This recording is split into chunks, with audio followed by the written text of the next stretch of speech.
सारे लोग कहते हैं कि इसीलिए आपको ओवैसी साहब के खिलाफ मैदान में उतारा गया क्योंकि आप एक कट्टर हिंदूवादी हैं। हम इसीलिए कट्टर हिंदूवादी है क्योंकि हम ये मानते हैं मानव सेवा ही माधव सेवा है। हम कट्टर हिंदूवादी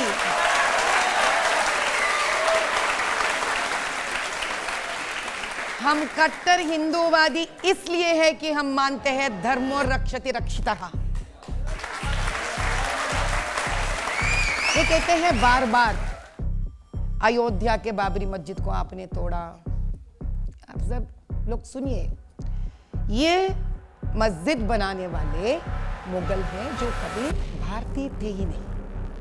अगर कोई भारतीय यहाँ के लोग मस्जिद बनाते, अगर उसी मस्जिद को एक मुसलमान ही तोड़कर वक्फ बोर्ड के लैंड को हड़प कर पैसे बनाते हैं, उस मुसलमान को क्या कहना चाहिए?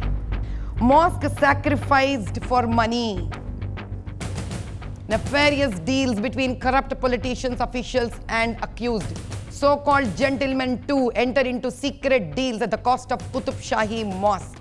जो खुद के कॉन्स्टिट्यूएंसी में मस्जिदें तोड़कर पैसे बनाकर पूरे देश के बेचारे मुसलमान को वो लोग गुमराह कर रहे हैं, ये कौन सी बड़ी बात है साहब? 40 साल के स्कूल में वो लोग PhD कर चुके हैं साहब। इसीलिए मैं कहती हूँ साहब, रजाकार चले गए, कासिम रजवी के वफादार रह गए।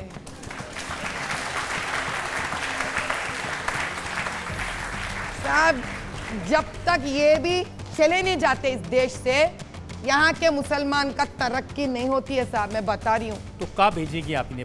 ये हार जाएंगे, सिर्फ यहाँ पे नहीं, सिर्फ हैदराबाद लोकसभा पार्लियामेंट में ही नहीं, भारत देश में जहां जहां ये जा रहे हैं ना, हिंदुओं पूरे और मुसलमान भी पूरे एकत्रित हो जाएंगे और इनको हरा कर रहेंगे देश के।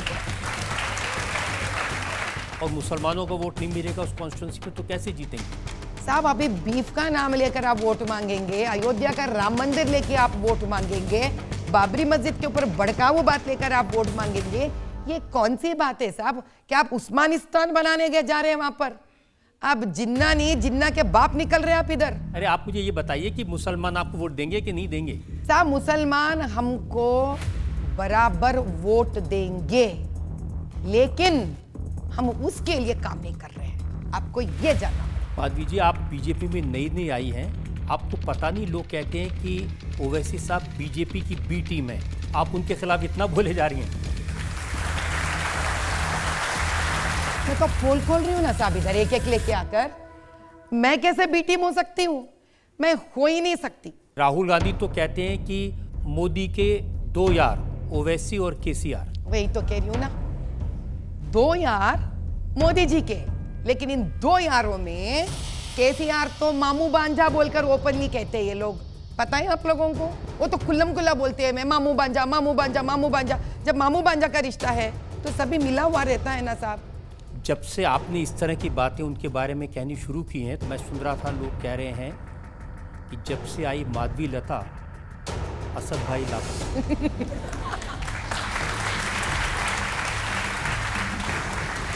रजत साहब, ये तो मेरा कैंपेनिंग के लिए बहुत बड़ा स्लोगन बन जाएगा, है नहीं बात सही? आप thank you for giving me a wonderful slogan, we'll use it for our campaign.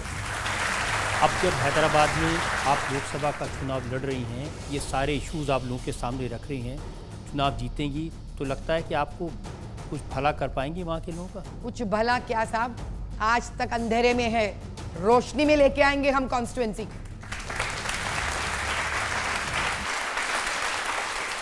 अब की बार हम दिखा देंगे 400 पार हैदराबाद से करेंगे हम लोग। लेकिन आजकल जो तमिलनाडु के जो नेता हैं, हमने उदयनिधि मारन की बात सुनी, उन्होंने कहा कि सनातन को तो उस तरह तक खत्म करना चाहिए जैसे हम डेंगू और मलेरिया को खत्म करते हैं, सर्वनाश कर देना चाहिए। बीवी और माता घर के अंदर बेटे और पति का संरक्षण के लिए रोज आरती उठाती है, और ये लोग बाहर आकर पॉलिटिक्स में बोलते हैं ये डेंगू है। साहब मैं कह रही हूं, जिस धर्म को डेंगू बोले ना, उसी से किसी न किसी दिन प्यारे हो जाएंगे।